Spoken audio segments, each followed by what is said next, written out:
as a fruitcake, goofy as a goon, and silly as a loon. Some call it pretty, others call it crazy, but they all sing this tune. Daisy dotes and nosy dotes and little lambsy-divey, a kiddly-divey-doo wouldn't do. Daisy dotes and dozy dotes and little lambsy-divey, a kiddly-divey-doo wouldn't do. If the words sound queer, Hey, Bonnie, do your ear. a little bit jumbled and jivey, sing mares eat oats and does eat oats and little lambs eat Ivy. Oh, mares eat oats and dozy dotes and little lambs eat ivy, a kiddly-divey-doo wouldn't do. A kiddly-divey-doo wouldn't do.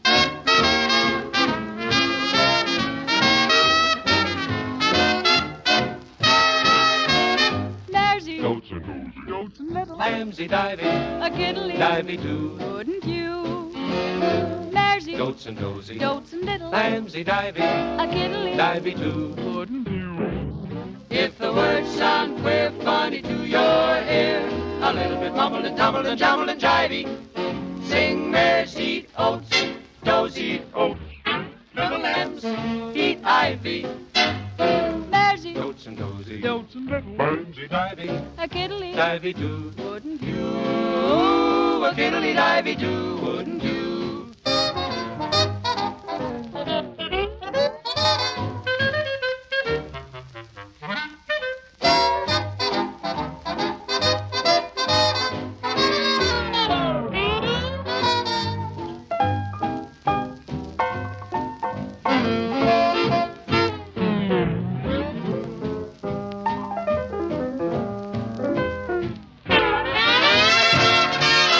Oh, Marsy dotes and dozy dotes and little lambsy divey, a kiddly-divey-doo wouldn't do.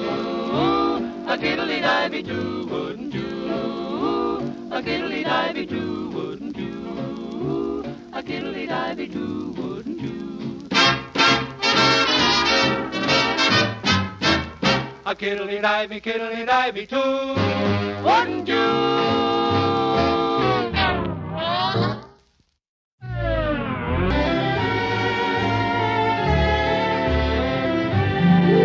It was just a neighborhood dance, that's all that it was, but oh, what it seemed to be.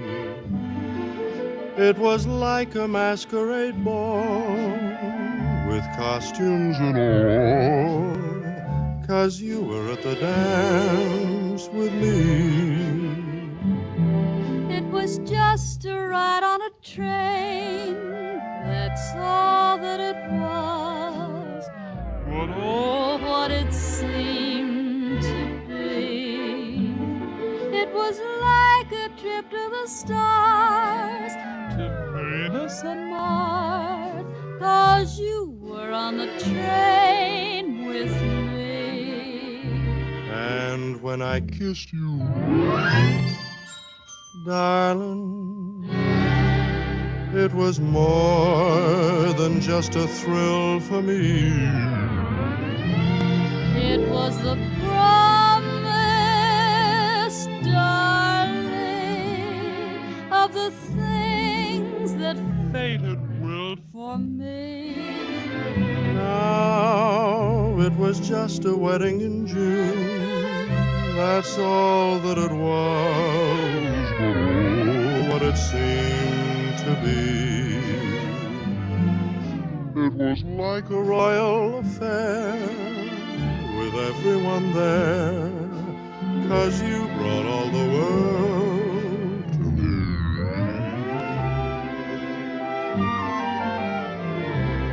And when I kissed you,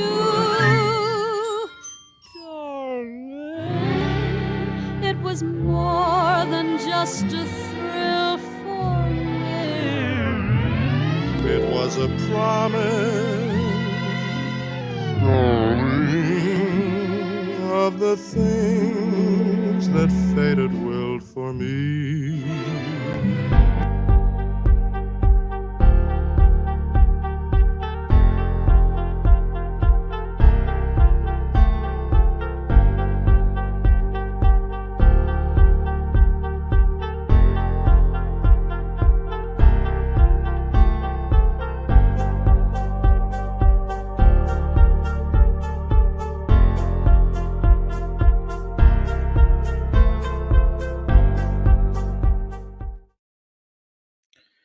Morning, everybody. I'm going to talk a little bit today about the series that we discussed last night. I've had a little bit of time to think about it, make some notes. It was really great to have those guys on last night, and or actually just do the meeting. Because it's actually not. I didn't have them on. It's just a meeting.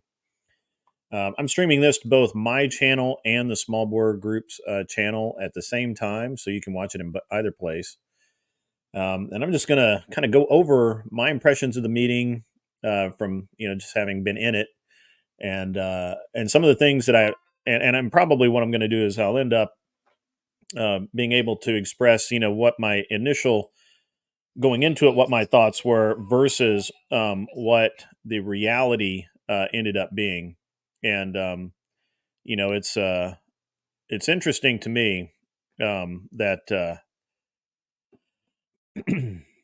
you know the idea of racing V twin um, industrial motor powered small tiny airplanes has never entered my mind, but it sounds really cool, and I think that there's a lot of upside to this, and part of that is the um, the cost is it should be really good. I mean, on all levels, the cost will be very expensive, very inexpensive, not just to build the plane, but to fly it. You're talking about a plane that you can build, hopefully in sub 300 hours, right? So, it'd be nice to be able to have somebody that could um, have an airplane, a dedicated guy or a couple of guys that are going, building one airplane. I think the target ought to be about 300 hours build time. And I think that with most of the small airplanes that are tube frame or um, uh, sheet metal composite, that's certainly doable, especially when we look at we're not putting exotic interiors in these airplanes. We're not um, spending a lot of extra time making them super expensive looking, and no $30,000 suites of electronics that you have to figure out how you're going to put in there and make it weigh something. So that's pretty impressive in and of itself, right? And we're going to dive into that. I'm going to start off with that. It really was a heck of a meeting. I mean, the attendance was not what I thought it would be. I think that I was honestly expecting like way more people, because there was a lot of advance notice that we were going to do it, and then there was a couple of days notice of the actual time of doing it, and then 4 to 6 hours, for people to kind of plan to be there. And I honestly thought that there was a lot more interest than what kind of ended up actually showing up. Now, things happen. Thursday night's kind of an I think Thursday night's a perfect night, but for some people it may be an odd night, an off night, I guess. And so you can't really do anything about that. You just kind of work within the frame that you have. And so at the end of the day, I was happy with the guys that did show up.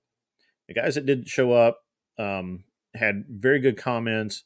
They were very smart, and they were really um, they really know what they really know the space, right? Like they really understand what they're talking about. So again, it would have been nice to have had maybe 12, 13, 14 people, maybe more, to kind of throw ideas out. But maybe the number we had was kind of perfect, because we had a guy that didn't know anything about air racing really, which is me. And we had a guy that had actually been an air racer, uh, Bill Victor Bravo. And then we had McCrae, who is I think he's some kind of engineer. That dude is smart. I don't know what he does, but he's a very sharp fellow, and had a lot of the numbers. And of course, we had Leon, who was more or less just kind of a he had technology problems yesterday, and he had a lot of problems with the um, with, I guess, with his headset. And then when he did get in, he had a mic, and he could hear us.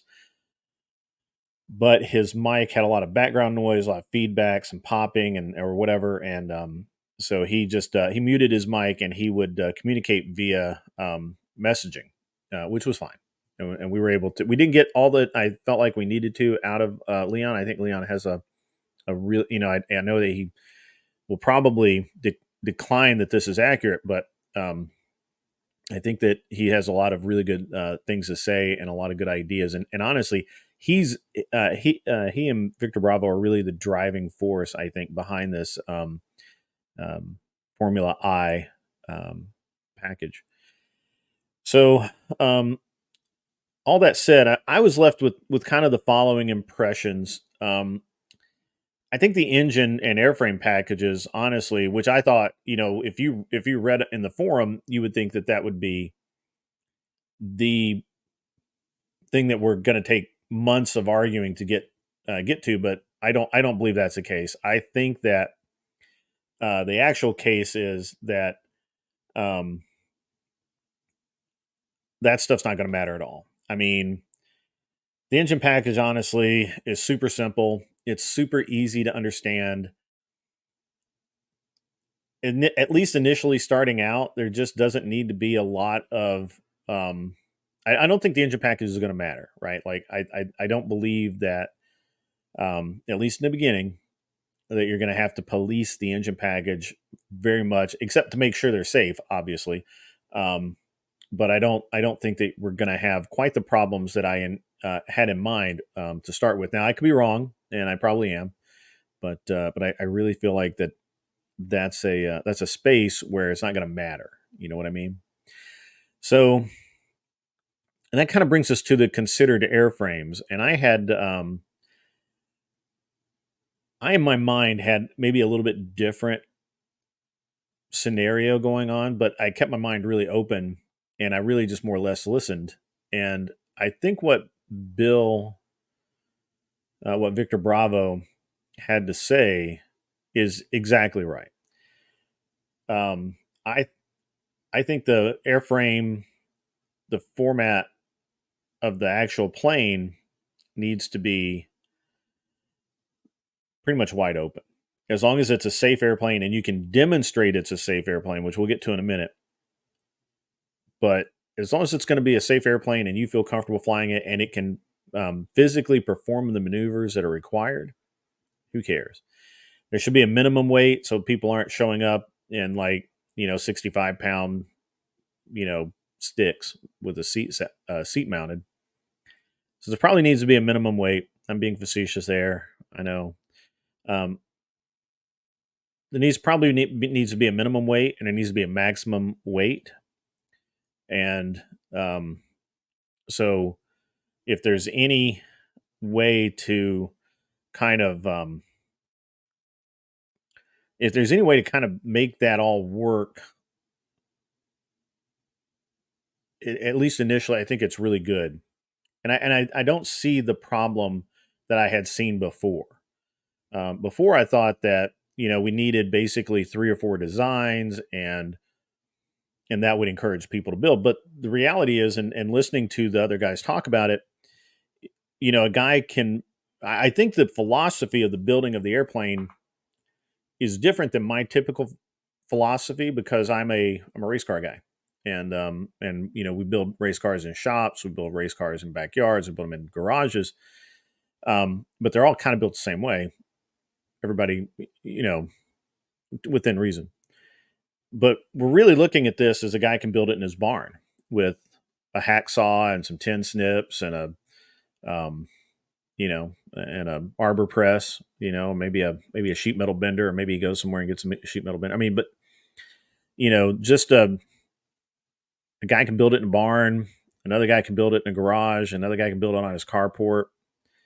And if maybe one guy's really good with composites, and so he builds a composite plane. Another guy's really good with tube and fabric. He builds a tube and fabric plane.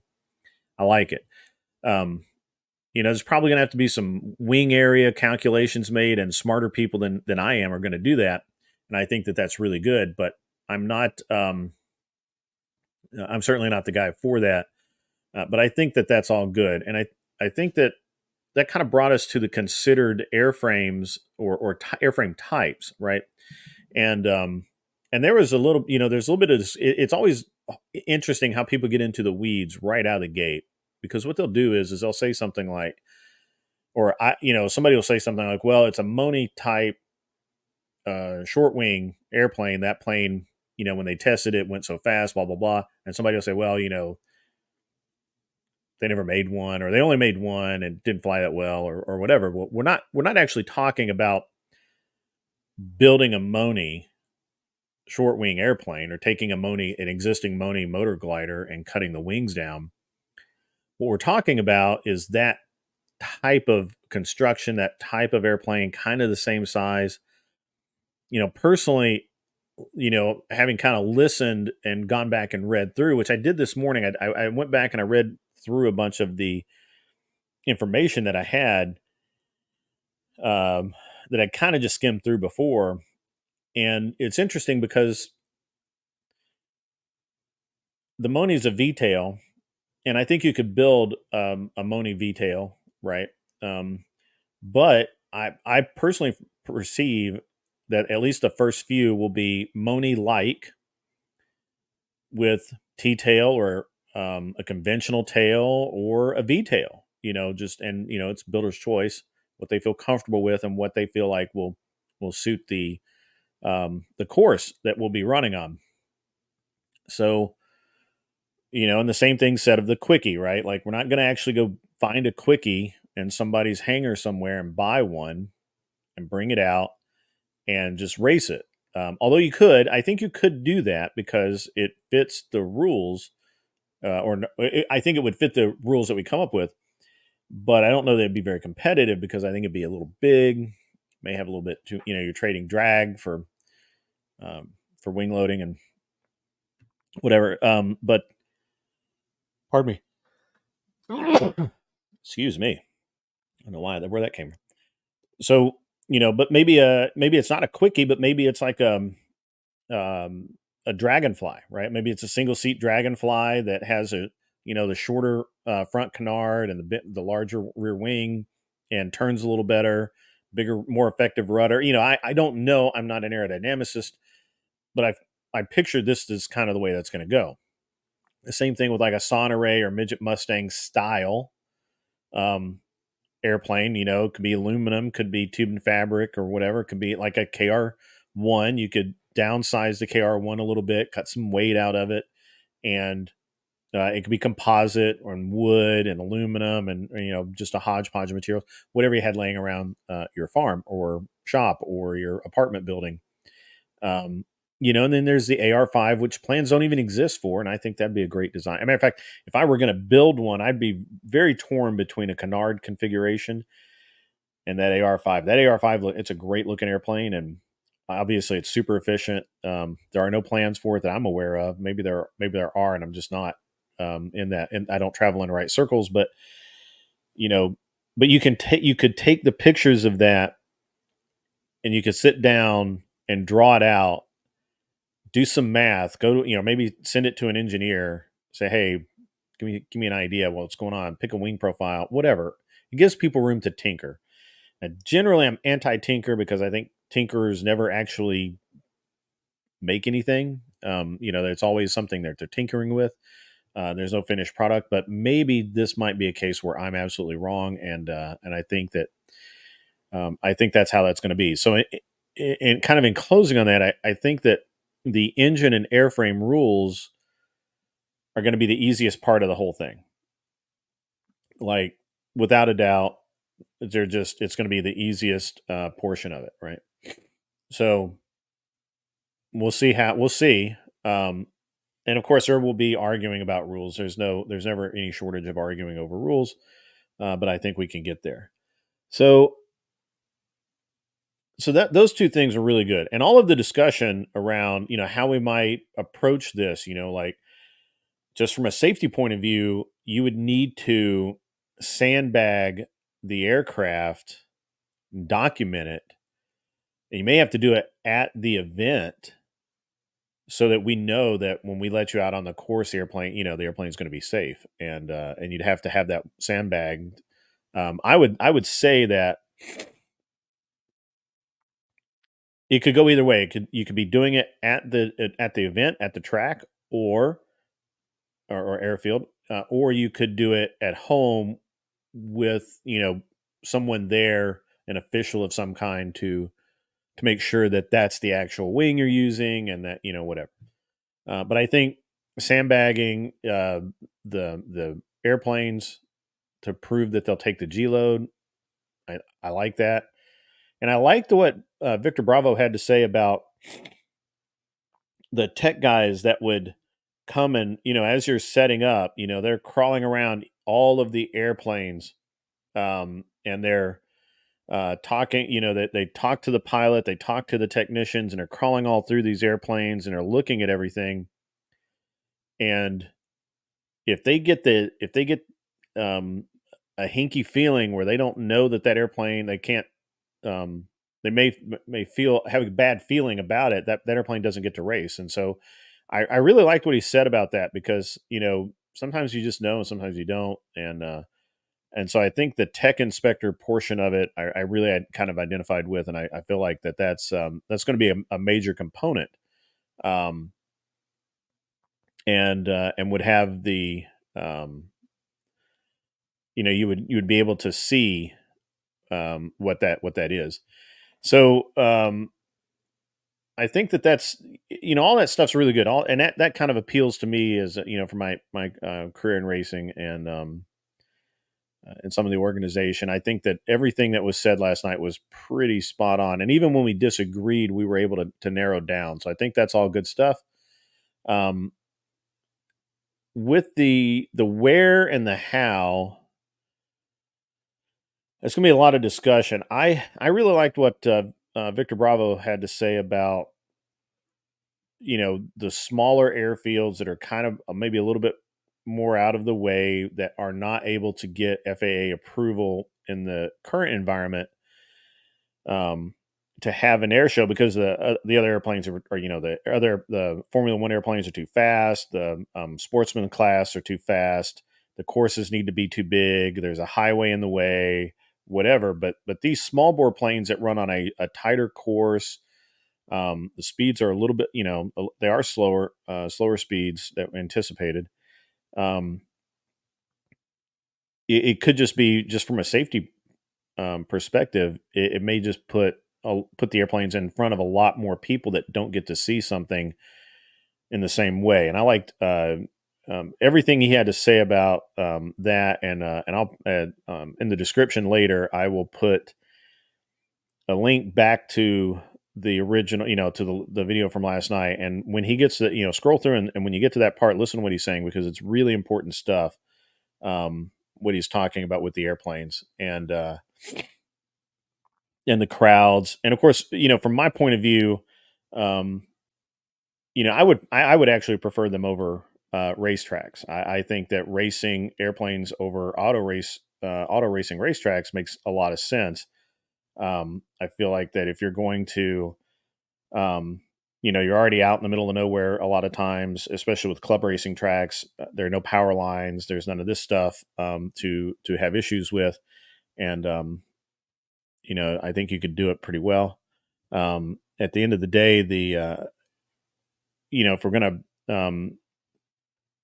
if we're gonna go forward with the series, which it looks like that it will happen, I really got a great feeling last night in the meeting that it will happen, because the people behind it are really smart. The concept is sound, and the barrier to entry is very low. Now, another thing in the how category, kind of, you know, in the how category is like, who gets to fly this, who gets to race these airplanes, and how much time do you need? Do you need time and type? And some thought had already been put into that. Now, I really like the concept of, if you build one of these airplanes, so you get a wild hair, you see the videos, you talk, you listen to me, you listen to the other guys, you read all through all the threads, and you get really excited, and you want to build one of these little airplanes, and you take your 10 grand or 12 grand or whatever it is, and you build one of the airplanes, and it takes you 3, 4, 5 months to do it. You and your buddies, you bring it out. Well, first of all, you have to test fly it. You're going to do all your test flying and all of that kind of thing, and you're going to get everything balanced, and you're going to make sure you don't have flutter and all that kind of stuff. So once you have a viable airplane, or you've rented a viable airplane or whatever, you show up to an event having never done an air race before. In that case, more than likely what's going to happen is you're going to get in you're going to get in your plane, and you're going to fly the closed course under close scrutiny. There may be a chase plane involved. Under close scrutiny, you're going to have experienced aviators looking at you to see if you're capable of doing what we're asking you to do, which is to fly. And then you would have to have formation training or close formation training. And there's some other things that we talked about last night with like an in cockpit collision avoidance alert, which would be triggered by ground crew to let you know that that maybe you can't see an airplane that's above you, or kind of to the side of you, where you can't physically look there and do what you're doing. So I thought that was really good. All of the comments about the safety aspect of it and the training aspect of it, I really liked, and I think that that's where we need to go with it. I really feel like that I really feel like the autocross concept of letting guys come out that have never done it before, where they get in their plane, they take off, they do a hot lap around the course, maybe with a chase plane, maybe with, or, a plane flying overhead to, watch what they're doing and video it, and letting them land, and then evaluating that. And then, some guys, it'll take maybe 2 or 3 hours of doing these course trials before they're good to go, right? We know that they're going to be safe. It may take another guy 8 hours of doing it to get to the point where we know he's safe. And some people may never get to the point where we think, yeah, this guy's going to be safe out there. And I think that the way that we're looking at it, again, none of this stuff is set in stone yet. All of this stuff is evolving almost daily. So none of it's set in stone, but the way we're looking at it is really good, and it's really sharp and really focused. So I expect really good things, even from the start. And then, of course, the how. Obviously, we got to talk to the FAA. We've got to talk to insurance companies. There's a lot of things that have to happen before the first race ever happens. But the first thing that has to happen is planes have to exist, and people need to want to race them. And then let's talk about the basically the social media aspect of this. I think can't be ignored. I think that with so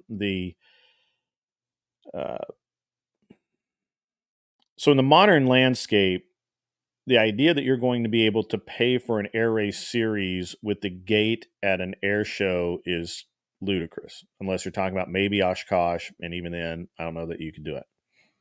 So what we're really looking at as far as generating revenue, and not doing it off the back of pilots, right? So this is how racing gets paid for, right? You either have sponsors that are putting up huge amounts of money to be part of the show and have their name out there and have it on video every lap and that kind of thing. And there's almost always some of that. Then you have the gate, and that's the people that walk in the door, walk through the gate and pay their 10, 20, 50, 100, 300, whatever dollars to be able to watch the event live in person. That's declining. It's been declining for a long time. Not even NASCAR can fill a stadium. And so, I mean, honestly, I would be shocked if the gate was any consideration for having an air race at an air show. And then you have on the backs of the contestants, right? So that's where you're charging an exorbitant entry fee to each pilot or each team to race their planes in front of a crowd for the joy of racing. And maybe they get to win a butter dish or take home, half an entry fee or whatever in cash. Which is a hard way to do it, and especially in something like this. So the social media aspect is where we can gain a lot of a lot of attention, which will bring people to the events. And by creating the in race videos, and having and also working with the people building to have build videos and um, content from every portion of it, traveling to the events, what happens through the events, and all of this, that content, the stuff that's owned by the series, has a lot of potential to really pay for a lot of things. Um, and it would, I don't know how to do it yet. I'm not a corporate guy, and I don't in that way, and I don't know how to make that happen, but it can happen. It should happen. It probably will happen. There's a lot of ways to make money on this, and at the end of the day, I think that the racing airplanes is cool. I mean, airplanes are cool, and racing airplanes is really cool. So um, I don't think that it would be very hard. It's not hard to find sponsors. It's not hard to find people that want to be a part of it. It's hard to find people who want to be part of it enough to take the risk to build an airplane or to form a team when there's no existing series. And the hardest part is to start the series and get the rules out there, and get airplanes being built. So my closing thoughts here, which so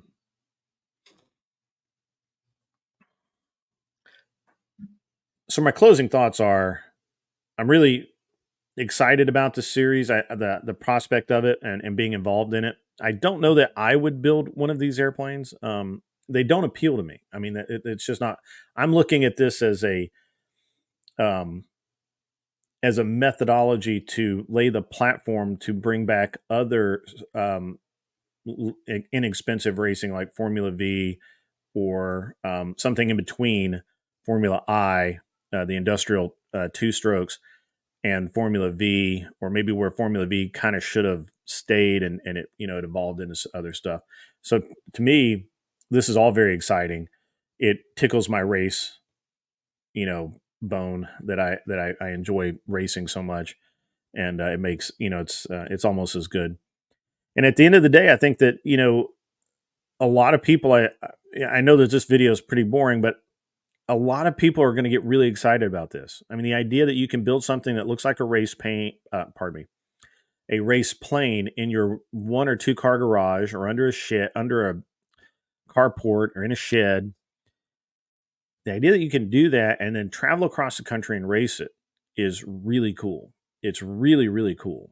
And um, I'm hoping that it will really breathe life back into the general aviation. And with the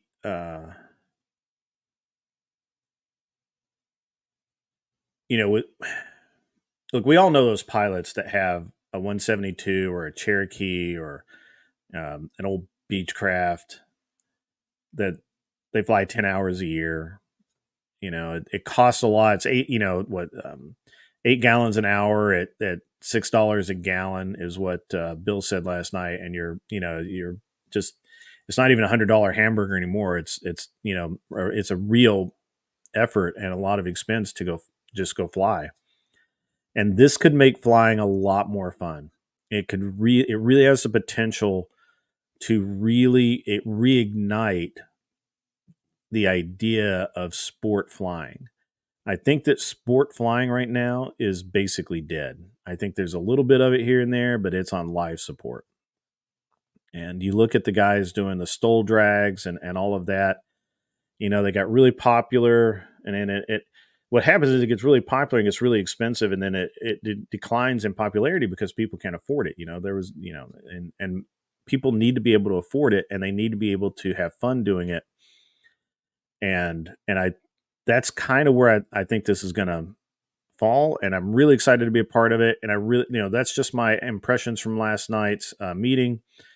If you didn't catch it, you can stream the whole thing live, or you can stream the whole thing back in the live category on the Airplane Sheds YouTube page, and I encourage you to do so.